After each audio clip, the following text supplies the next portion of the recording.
Hello, it's Wednesday and I am here to talk about supplements again. And today I'm going to go further in depth with vitamin D. Um, and I will explain why this is one thing that I do take. It is a part of my regimen. So I'm going to pull up my bottle of vitamin D here. You'll see I take 2000 IU. So IU is international units. Not really something you need to know, but it doesn't come in milligrams. It comes in international units. Now, vitamin D. It is super important for bone health because vitamin D helps your body absorb calcium. So we all associate calcium with bone health, but vitamin D is really important for that too. So that is why almost all the time you'll find calcium that has vitamin D added to it. Because what's the point of taking calcium if you don't have enough vitamin D? So in spite of my calcium having vitamin D, I take that additional vitamin D. Vitamin D isn't really found in a lot of food sources. Milk has it. It's added to milk. You might notice on your thing of, and we're talking cow's milk here, I should say. On your cow's milk, it'll say fortified with vitamin D. Fish has a little bit of vitamin D, but the main source of vitamin D is the sun.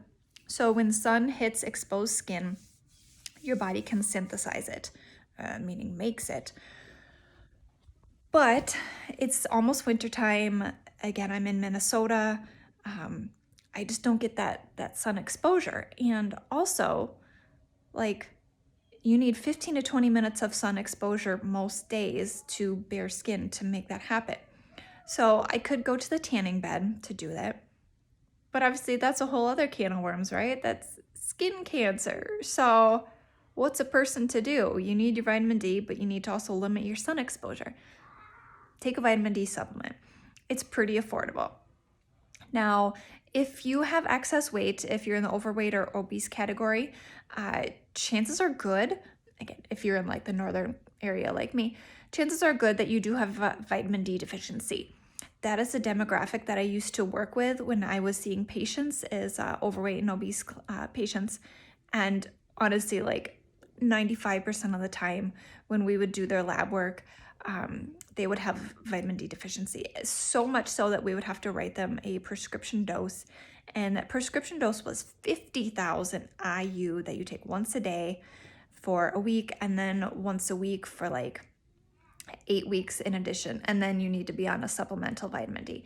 So that is one thing that I saw a lot of people come in and they didn't know that they needed a vitamin D supplement. You know, they maybe took a multivitamin and figured, oh, that's good enough. But even if you don't have excess weight, again, depending on your amount of sun exposure, you could perhaps benefit from a vitamin D supplement. Doctors don't typically run lab panels for vitamin D deficiency. I don't really know why. I don't know if it's necessarily poor coverage or poor reimbursement by the insurance companies, or if it's kind of futzy for the lab techs to do, but it's not something that's necessarily common. Vitamin D is a fat-soluble vitamin. So I do want to touch on this. There are 4 fat-soluble vitamins, and the rest are all water-soluble. So the water-soluble vitamins, let's say like your vitamin Bs, thiamine. If you were to take a lot of that, really your body could just pee out the extra. But fat-soluble, you don't pee out fat, in spite of what you might see on Facebook. So it can get trapped in your fat cells, and it can accumulate and really, in theory, become toxic.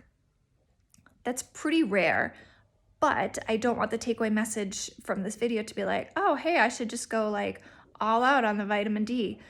No, we need the right amount. Again, it's going to be really tricky to know what your right amount is unless you have that lab value to go off of.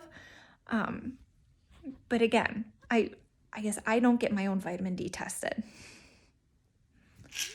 I take that 2000, and I only take this in the winter months when I'm not outside getting my skin exposed to the sunlight.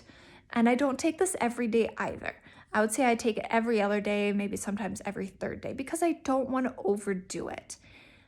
but I'm not one who has much dairy. And again, I'm not getting that sun exposure. So I know that I'm not really getting it. I'm not really making it. So this is important for me.